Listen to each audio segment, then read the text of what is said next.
Assalamualaikum warahmatullahi wabarakatuh. Perkenalkan, saya Elsintina dengan NIM 210600011 dari jurusan Ilmu Ekonomi, Fakultas Ekonomi, Universitas Negeri Padang. Baiklah, video ini saya buat untuk memenuhi tugas mata kuliah statistika dengan dosen pengampu Bapak Dr. Alpan Satrianto, SE, ME. Baiklah, pada kali ini, materi yang akan saya bahas ialah mengenai bab 8, yaitu tentang distribusi probabilitas diskrit. Apa sih yang dimaksud dengan distribusi probabilitas tersebut? Distribusi probabilitas merupakan sebuah daftar dari keseluruhan hasil suatu percobaan kejadian yang disertai dengan nilai probabilitas masing-masing event. Mengapa kita perlu mempelajari distribusi probabilitas tersebut? Baiklah, saya akan memberikan beberapa contoh yang mungkin membantu kita akan pentingnya distribusi probabilitas. Contoh yang pertama adalah berapa peluang meraih untung dari investasi di reksadana. Dan contoh yang kedua adalah berapa banyak barang harus dikirim apabila selama perjalanan barang mempunyai probabilitas rusak. Dan contoh yang ketiga adalah berapa peluang karyawan bekerja lebih baik esok hari. Selanjutnya, variabel acak atau random. Apa sih yang dimaksud dengan variabel acak tersebut? Variabel acak merupakan sebuah ukuran atau besaran yang merupakan hasil suatu percobaan atau kejadian yang terjadi secara acak dan untung-untungan dan mempunyai nilai yang berbeda-beda. Jadi, variabel acak merupakan ukuran hasil suatu percobaan yang bersifat acak. Ini merupakan contoh percobaan acak dan variabel acak. Yang pertama, percobaan melempar uang ke udara akan menghasilkan gambar atau yang dilambangkan dengan G atau angka yang dilambangkan dengan A. Percobaan melempar uang ke udara adalah percobaan acak, dan nilai hasil muncul gambar adalah variabel acak. Yang kedua, harga saham di Bursa Efek Indonesia dapat berubah-ubah dalam hitungan menit. Perubahan harga adalah percobaan atau kejadian acak, sedangkan nilai harganya merupakan nilai hasil kejadian yang disebut dengan variabel acak. Yang ketiga, penimbangan berat setiap semangka yang akan dikirim ke supermarket. Penimbangan berat adalah percobaan acak, sedangkan nilai berat setiap buah semangka adalah variabel acak. Variabel acak terdiri dari variabel acak diskrit dan variabel acak kontinu. Variabel acak diskrit merupakan ukuran hasil dari percobaan yang bersifat acak dan mempunyai nilai tertentu yang terpisah dalam suatu variabel. Variabel acak diskrit biasanya dalam bentuk bilangan bulat dan dihasilkan dari perhitungan. Sedangkan variabel acak kontinu merupakan nilai yang menempati pada seluruh interval hasil percobaan. Variabel acak kontinu biasanya dihasilkan dari pengukuran, bukan dari perhitungan. Selanjutnya, rata-rata hitung, varians, dan standar deviasi dari distribusi frekuensi. Yang pertama, nilai rata-rata hitung. Nilai rata-rata hitung merupakan nilai rata-rata hitung tertimbang karena seluruh kemungkinan diberikan bobot berupa probabilitas pada setiap kejadian masing-masing. Nilai rata-rata hitung rumusnya adalah seperti ini. Nilai rata-rata hitung digunakan sebagai nilai untuk mewakili nilai-nilai probabilitas yang ada pada setiap distribusi probabilitas. Nilai rata-rata hitung juga merupakan nilai harapan yang dilambangkan dengan ini. Yang kedua, varians dan standar deviasi. Varians dan standar deviasi merupakan ukuran penyebaran, yaitu mengukur seberapa besar data tengah menyebar dari nilai tengahnya. Semakin kecil sebaran data, maka semakin baik, karena menunjukkan data mengelompokkan pada nilai rata-rata hitungnya. Rumus varians adalah seperti ini. Sedangkan rumus standar deviasi adalah seperti ini. Ini merupakan contoh rata-rata hitung, varians, dan standar deviasi. Dari contoh ini, kita dapat mengetahui nilai rata-rata hitungnya, yaitu 1,5, dan nilai variansnya adalah 0,75, sedangkan standar deviasinya adalah 0,87. Selanjutnya, distribusi probabilitas binominal. Apa sih yang dimaksud dengan distribusi probabilitas binominal tersebut? Distribusi probabilitas binominal menggambarkan data yang dihasilkan oleh suatu percobaan yang dinamakan dengan percobaan Bernoulli. Selanjutnya, ciri-ciri percobaan Bernoulli. Ciri-ciri yang pertama adalah setiap percobaan atau kegiatan menghasilkan dua kejadian. Contohnya adalah seperti yang pertama, melempar uang ke udara, muncul gambar atau muncul angka. Yang kedua, transaksi di bursa, beli saham atau jual saham. Yang ketiga, perubahan harga-harga, inflasi atau deflasi. Yang keempat, kelahiran anak, anak laki-laki atau anak perempuan. Yang kelima, kemungkinan menaksir anak gadis, diterima atau ditolak. Dan ciri-ciri yang kedua adalah probabilitas sebuah kejadian, baik sukses maupun gagal, tetap bernilai sama untuk percobaan. Dan ciri-ciri yang ketiga adalah percobaan-percobaan bersifat independen, yang berarti bahwa hasil dari suatu percobaan tidak mempengaruhi hasil percobaan lainnya. Dan ciri-ciri yang keempat adalah data yang dikumpulkan merupakan hasil dari perhitungan. Dengan demikian, percobaan Bernoulli adalah variabel diskrit dan nilainya menempati tempat tertentu dalam interval atau dalam pengukuran. Selanjutnya, pembentukan distribusi binominal. Dua hal pengetahuan yang diperlukan untuk membentuk suatu distribusi binominal, yaitu yang pertama, banyaknya atau jumlah dari percobaan atau kegiatan. Yang kedua, probabilitas suatu kejadian, baik sukses maupun gagal. Distribusi probabilitas binominal dapat dinyatakan seperti ini, di mana ini merupakan nilai probabilitas binominal dan N jumlah total percobaan, sedangkan R ini merupakan banyaknya peristiwa sukses suatu kejadian untuk seluruh percobaan. Dan P ini merupakan probabilitas sukses suatu kejadian dalam setiap percobaan. Sedangkan Q ini merupakan probabilitas gagal suatu kejadian yang dapat diperoleh dari 1 dikurang dengan P. Ini merupakan distribusi binominal, di mana PT Munajaya Farm atau NJF mengirim buah semangka ke Hero Supermarket. Dengan jaminan kualitas yang baik, maka 90% semangka yang dikirim lolos seleksi oleh Hero Supermarket. PT MJF setiap hari mengirim 15 buah semangka dengan berat antara 5 sampai dengan 6 kg. Berapa probabilitas 15 buah diterima? Maka, probabilitas untuk diterima 15 adalah 20,6%. Selanjutnya, distribusi probabilitas binominal kumulatif.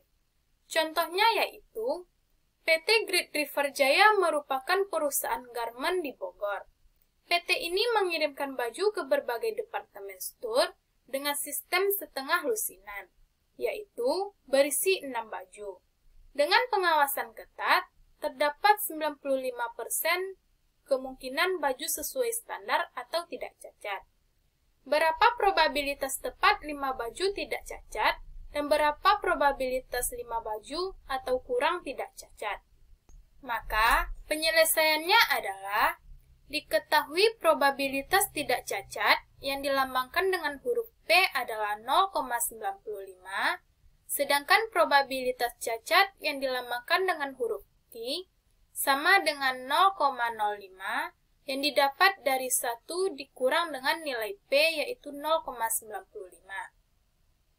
Maka, probabilitas tepat 5 baju tidak cacat adalah 0,232 dan probabilitas 5 atau kurang baju tidak cacat yaitu 0,265.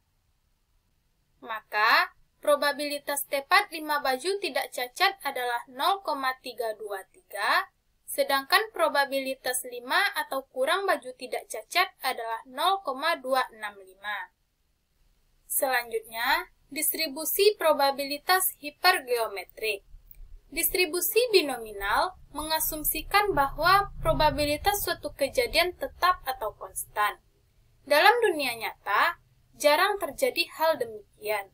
Suatu kejadian sering terjadi tanpa pemulihan, dan nilai setiap kejadian adalah berbeda atau tidak konstan. Distribusi dengan tanpa pemulihan dan probabilitas berbeda adalah distribusi hipergeometrik. Distribusi hipergeometrik dinyatakan seperti ini, di mana R ini merupakan jumlah sukses yang menjadi perhatian, dan S merupakan jumlah sukses dalam populasi, sedangkan N merupakan jumlah sampel dari populasi. Ini merupakan contoh distribusi probabilitas hipergeometrik. Berdasarkan informasi yang diperoleh dari PT Custodian Central Efek Indonesia, dari semua perusahaan yang menjual sahamnya atau emiten di Bursa Efek Indonesia pada tahun 2012 yang membagikan dividen mencapai 218 perusahaan. Dari 218 perusahaan tersebut, 61 perusahaan berkinerja bagus dan membagikan dividen di atas 100 lembar per saham. Dari 218 perusahaan tersebut, 61 perusahaan berkinerja bagus dan membagikan dividen di atas 100 per lembar. Sebagai tindakan pengawasan terhadap emiten, Bursa Efek Indonesia akan meminta 15 perusahaan memberikan laporan keuangannya.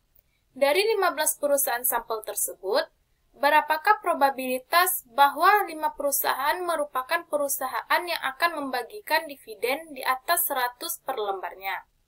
Penyelesaiannya adalah jumlah sampelnya adalah 15, sedangkan jumlah populasinya adalah 218. Jadi, persentase sampel dengan populasi sama dengan 0,0688 atau 6,88%. Karena rasio sampel atau populasi lebih dari 5%, maka dapat diselesaikan dengan distribusi hipergeometrik. Diketahui, N sama dengan 218, S sama dengan 61, N sama dengan 15, dan R sama dengan 5. Jadi, probabilitas 5 perusahaan sampel akan membagikan saham di atas 100 per lembar adalah 20%. Selanjutnya, distribusi probabilitas Poisson. Distribusi Poisson dikembangkan oleh Simon Poisson pada tahun 1837. Poisson memperhatikan bahwa distribusi binominal sangat bermanfaat dan dapat menjelaskan dengan sangat memuaskan terhadap probabilitas binominal. Namun, untuk suatu kejadian di mana N sangat besar atau besar dari 50, sedangkan probabilitas sukses atau P sangat kecil seperti 0,1 atau kurang, maka nilai binominalnya sangat sulit untuk dicari. Distribusi Poisson dapat dinyatakan secara matematik seperti ini, di mana X ini merupakan jumlah nilai sukses, sedangkan ini merupakan rata-rata hitung dari jumlah nilai sukses, dan E ini merupakan bilangan konstan, yaitu 2,71828, sedangkan tanda seru ini merupakan lambang faktorial. Ini merupakan contoh distribusi Poisson.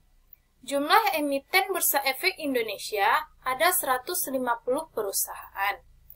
Probabilitas perusahaan-perusahaan tersebut memberikan dividen pada tahun 2006 hanya 0,1. Apabila Bursa Efek Indonesia meminta laporan dari emiten, sebanyak 5 perusahaan, berapa probabilitas 5 perusahaan tersebut adalah perusahaan yang membagikan dividen? Penyelesaiannya adalah di mana N sama dengan 150, X sama dengan 5, dan P sama dengan 0,1. P sama dengan 0,1 ini merupakan ciri distribusi Poisson, di mana N lebih besar dari 50 dan P kecil yaitu 0,1. Jadi, probabilitas 5 perusahaan sampel yang membagikan dividen hanya 0,2%. Selanjutnya, menggunakan Excel untuk distribusi binominal. Langkah-langkahnya adalah, langkah yang pertama adalah klik ikon FX atau klik ikon Insert dan pilih FX Function. Langkah yang kedua adalah pilih menu statistikal pada function kategori. Dan langkah yang ketiga adalah pilih menu binom disk pada function name, lalu tekan OK, maka akan keluar kotak dialog seperti ini. Pada langkah ini, kita akan memasukkan number dengan memasukkan nilai X, trial dengan memasukkan nilai N, dan probability dengan memasukkan nilai P, sedangkan kumulatif dengan menuliskan kata false. Maka, nilai probabilitas akan muncul pada baris formula result atau tanda sama dengan, yaitu seperti ini. Selanjutnya, menggunakan Excel untuk distribusi hipergeometrik. Langkah-langkahnya adalah, langkah yang pertama adalah klik ikon FX atau klik ikon Insert dan pilih FX Function. Langkah yang kedua adalah pilih menu statistikal pada function kategori. Dan langkah yang ketiga adalah pilih menu Help Geomedis pada function name, lalu tekan OK, maka akan keluar kotak dialog seperti ini. Pada langkah ini, kita akan mengisi sampel dengan memasukkan nilai R, number sampel dengan memasukkan nilai N, dan populasi dengan memasukkan nilai S, sedangkan number pop dengan memasukkan nilai N. Maka, nilai probabilitas akan muncul pada baris formula result atau tanda sama dengan, yaitu seperti ini. Selanjutnya, menggunakan Excel untuk distribusi Poisson. Langkah-langkahnya adalah, langkah yang pertama adalah klik ikon FX atau klik ikon Insert dan pilih FX Function. Langkah yang kedua adalah pilih menu statistikal pada function kategori. Dan langkah yang ketiga adalah pilih menu Poisson pada function name, lalu tekan OK, maka akan keluar kotak dialog seperti ini. Pada langkah ini, kita akan mengisi X dengan memasukkan nilai X, rata-rata dengan memasukkan nilai rata-rata, dan kumulatif dengan menuliskan kata false. Maka, nilai probabilitas akan muncul pada baris formula result atau tanda sama dengan seperti ini. Baiklah, itulah penjelasan mengenai materi bab 8, yaitu tentang distribusi probabilitas diskrit. Sekian dan terima kasih. Wassalamualaikum warahmatullahi wabarakatuh.